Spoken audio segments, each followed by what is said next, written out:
Bueno, por lo general, cuando pensamos en la construcción de gran infraestructura, solemos evocar esta idea de precisión matemática casi absoluta. O sea, es como visualizar geometría pura aplicada al mundo real. Claro. Trazas una línea y ya está. Exacto, trazas tu línea del punto A al punto B en un mapa topográfico, se calculan las cargas estructurales al milímetro, viertes el concreto y, siguiendo una lógica inquebrantable, pues la civilización avanza sobre la geografía. Da una sensación de control total, ¿no? Es una promesa de orden, definitivamente. Hay algo profundamente reconfortante en la idea de que el ingenio humano y la ingeniería pueden, digamos, domar cualquier terreno, sin importar lo desafiante que sea. Vemos un plano complejo y confiamos a ciegas en que las instituciones tienen la capacidad para hacerlo realidad. Totalmente. Pero luego tomas esos planos impecables, los llevas a la inmensidad impredecible de la selva amazónica y de repente toda esa precisión matemática choca de frente con una pared. Y una pared muy gruesa, por cierto. Sí. Hoy es sábado 9 de mayo de 2026 y en esta exploración a fondo nos vamos a adentrar en un territorio donde la ambición de la ingeniería fue derrotada por la realidad burocrática. Vamos a diseccionar la historia de la variante San Francisco-Mocoa en Colombia, una mega obra que prometía ser la llave del progreso y hoy es, pues, un coloso de cemento abandonado. Un arquetipo perfecto de lo que en políticas públicas llamamos un elefante blanco. Y para entender cómo un proyecto de esta magnitud se paraliza y es engullido por la selva, hemos cruzado varias fuentes. Revisamos auditorías financieras de Noticias Caracol, evaluaciones de impacto de Mongabay Latam y testimonios de la crónica Cicatrices de Cemento. Ajá, y además de eso, la perspectiva visual es fundamental aquí. Por lo que también analizamos la reseña que hace la revista Razón Pública sobre suspensión, que es un documental impresionante que retrata el estado actual de la obra. Sí, la imagen que surge de toda esta combinación de datos es verdaderamente compleja. Lo es. Y la misión de este análisis no es simplemente hacer un inventario de errores gubernamentales. Lo que buscamos hoy es entender los mecanismos estructurales. O sea, ¿cómo es que una vía, concebida como un salvavidas geográfico y una pieza clave para la paz, termina convertida en una ruina? Esa es la gran pregunta. Y resulta fundamental para quienes nos escuchan comprender esto, porque la infraestructura va mucho más allá del asfalto o del acero. Es la manifestación física de un contrato social.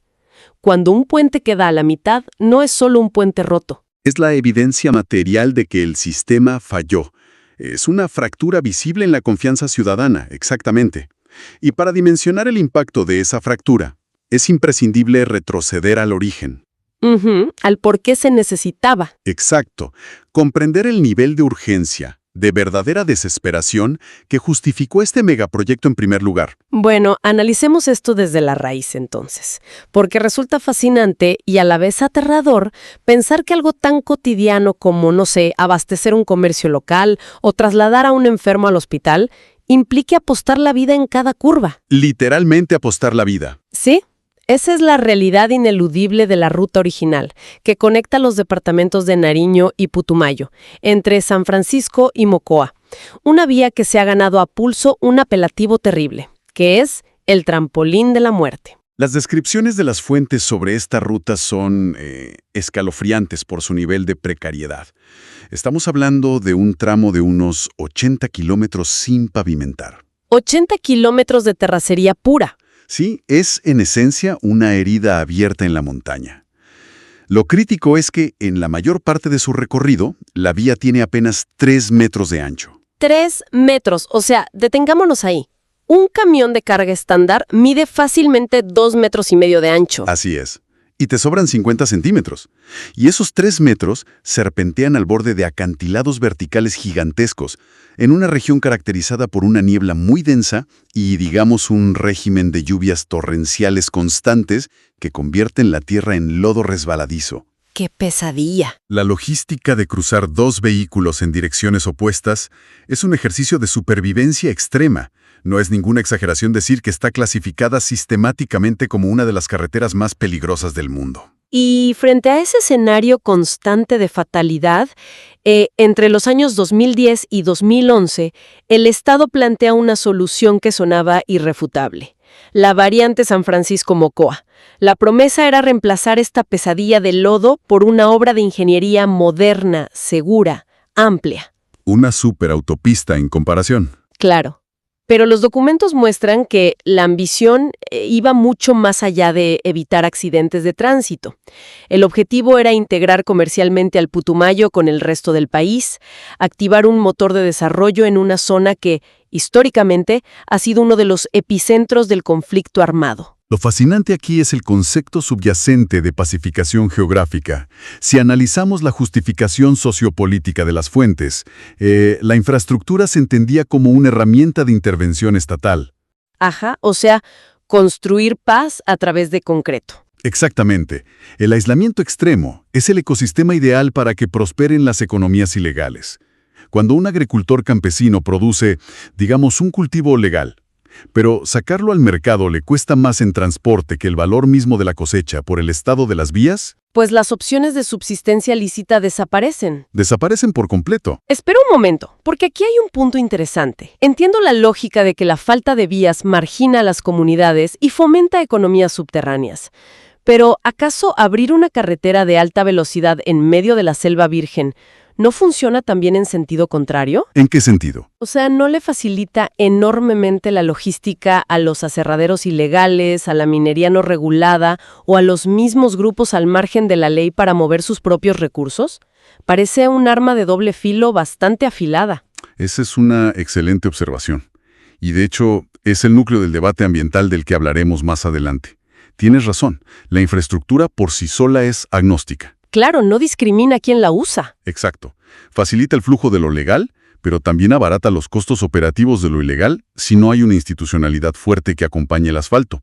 Sin embargo, en el contexto de 2011, la teoría predominante era que la presencia del Estado lograría inclinar la balanza. A través de puestos de control y patrullaje, supongo. Sí, materializada en la construcción y posterior patrullaje de la vía.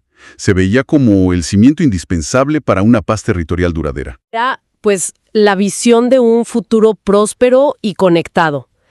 Pero el contraste entre esa gran visión y los resultados en el terreno es enorme. Y aquí es donde se pone muy interesante. Demasiado interesante. Porque pasamos de la gran narrativa de desarrollo a un colapso operativo incomprensible. Las fuentes marcan que la obra inicia con un despliegue masivo en 2011. Maquinaria pesada, movimiento de tierras, campamentos llenos de ingenieros. Pero para 2017 la actividad se detiene en seco. ¿Así, de un día para otro? Todo el proyecto entra en parálisis absoluta. Y mi gran pregunta al leer todos estos documentos es ¿cómo se desvanece un proyecto de esta magnitud? Porque no estamos hablando de un error de contabilidad en una hoja de Excel. Son toneladas de acero y concreto abandonadas en la selva. Bueno, el mecanismo de ese colapso es una mezcla de fallas de planificación y desajustes financieros catastróficos. Si miramos los números auditados que reporta Noticias Caracol, junto con la Cámara de Comercio de Pasto, la adjudicación inicial del contrato fue por cerca de 428,000 millones de pesos colombianos. ¡Wow! Es una cifra colosal. Diseñada supuestamente para cubrir la inmensa complejidad geológica del terreno. Y sin embargo, la revista Razón Pública resalta que a la fecha se han invertido alrededor de $100 millones en total. Y escuchen bien esto porque todavía falta por construir el 60% de la obra. Es un despropósito. Totalmente. O sea, se gastó una fortuna y ni siquiera llegaron a la mitad del trayecto. Los cálculos actuales proyectan que terminarla tomaría otros 10 años y una inyección adicional de $482 millones. Una locura presupuestal. Y como consecuencia lógica de este agujero financiero, los entes de control declararon la obra como un detrimento patrimonial. La etiquetaron formalmente como un elefante blanco, señalando múltiples irregularidades y una pésima planificación. Y creo que hay que desglosar qué significa exactamente esa mala planificación. Porque no es que los ingenieros hayan olvidado cómo hacer un puente, ¿verdad? No, para nada. De hecho, Mongabay señala un factor paralizante en 2017 que resulta casi inverosímil. El avance de la obra chocó contra restricciones ambientales mayores al amenazar directamente una reserva forestal en la vereda Minchoy. A ver, detengámonos ahí un segundo, porque estoy sorprendida. ¿Cómo es posible, logísticamente hablando, que un megaproyecto estatal de cientos de millones de dólares empiece a construirse, avance durante 6 años y de repente el equipo descubra que su ruta atraviesa un bosque protegido? Suena absurdo, lo sé. O sea, ¿cómo no se cruzan los mapas de ingeniería con los mapas ambientales desde el día cero del proyecto? Bueno, esa es la falla sistémica por excelencia en la ejecución de obra pública en muchos países de nuestra región. A menudo las agencias operan en silos completamente aislados. No se hablan entre ellos. Exacto. El Ministerio de Transporte traza sus líneas basándose en la viabilidad topográfica y en presupuestos preliminares para agilizar la adjudicación de los contratos, lo que en gestión se conoce como fast tracking. Acelerar todo para empezar ya. Inician las obras con estudios de impacto ambiental fragmentados o directamente desactualizados. Y cuando finalmente la maquinaria pesada llega al terreno crítico, las autoridades ambientales, que a veces actúan de forma reactiva, levantan la bandera roja. Claro, dicen, paren todo, esto es una reserva. Y el resultado es un choque de trenes institucional. El contrato de ingeniería exige avanzar y cobrar, pero la ley prohíbe tocar la reserva. Entonces el proyecto queda atrapado en un limbo jurídico y los fondos se agotan pagando sobrecostos por demoras y campamentos inactivos. Es una desconexión total entre los despachos donde se aprueban las líneas en un mapa en la ciudad y la complejidad tridimensional del territorio. Y lo que muestran los documentos es que este nivel de desincronización no es una excepción. Para nada. Si conectamos esto con el panorama general de las fuentes, la Contraloría ha identificado más de 1.400 elefantes blancos a nivel nacional.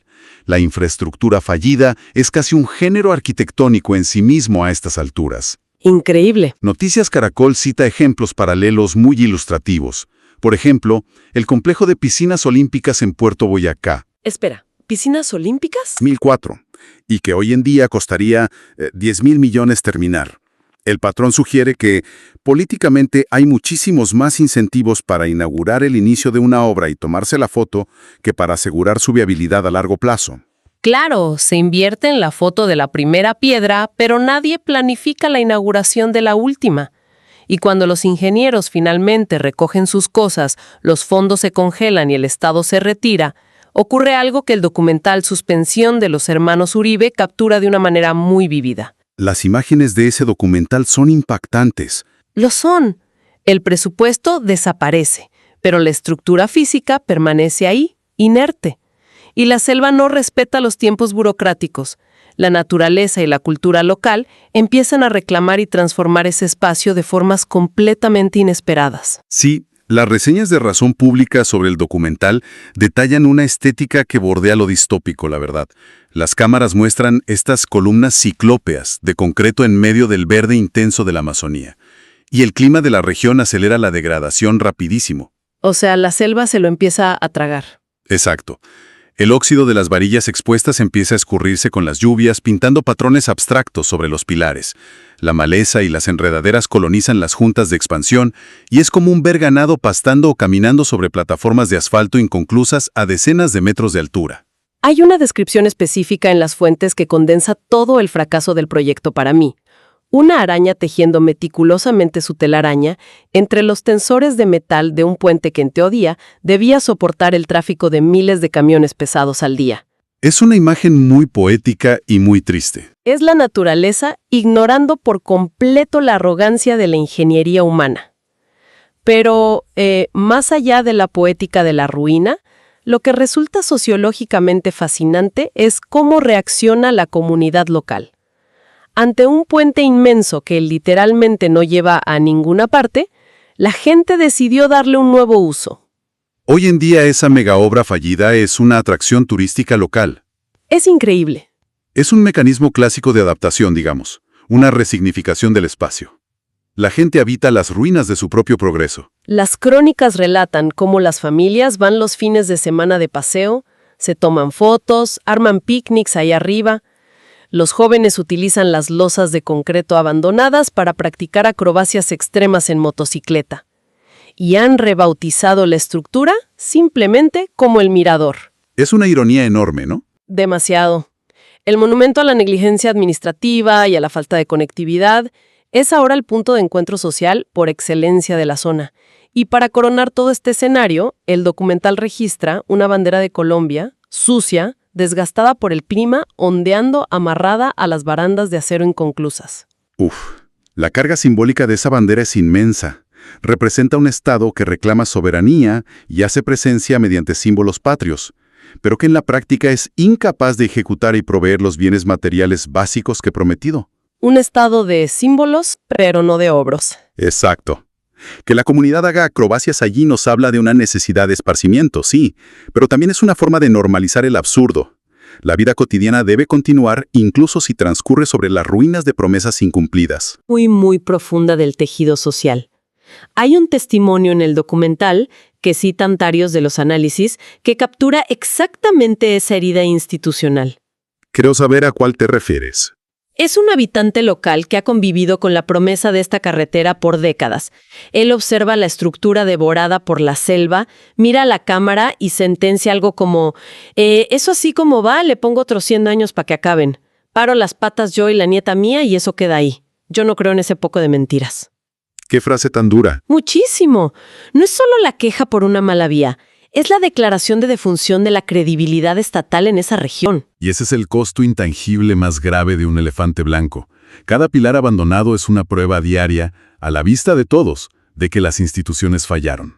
Reconstruir esa confianza ciudadana toma muchísimo más tiempo y recursos que verter concreto nuevo. Sin duda. Y lo más complejo de todo esto es que la historia no es un evento cerrado en el pasado. Las consecuencias materiales generan un escenario de tensión tremenda hoy en día. Entonces, ¿qué significa todo esto en términos prácticos para el futuro inmediato de la región? Porque el problema original del aislamiento no desapareció mágicamente cuando se fueron los ingenieros. Para nada, el problema sigue ahí, intacto. Las fuentes, en especial los análisis de Mongaba y Latam, exponen una encrucijada verdaderamente brutal. Por un lado, la necesidad de conectar Nariño y Putumayo sigue siendo crítica. El trampolín de la muerte sigue cobrando vidas todos los años, la región sigue aislada y los costos logísticos siguen asfixiando a los campesinos. Lo cual, como decíamos, perpetúa la inestabilidad y retrasa la consolidación de la paz. Se necesita la carretera urgentemente. Exacto. Pero por otro lado, la mera idea de reactivar la maquinaria genera un pánico profundo entre las comunidades indígenas y las organizaciones ambientales. Y esto nos lleva al dilema central del desarrollo en zonas de alta sensibilidad ecológica. Las preocupaciones de los grupos ambientales y las comunidades ancestrales están sólidamente fundamentadas según los reportes. Su argumento es que finalizar la variante San Francisco-Mocoa implicaría abrir una arteria principal directamente hacia el piedemonte amazónico. Lo cual es ecológicamente un punto hipersensible. Así es.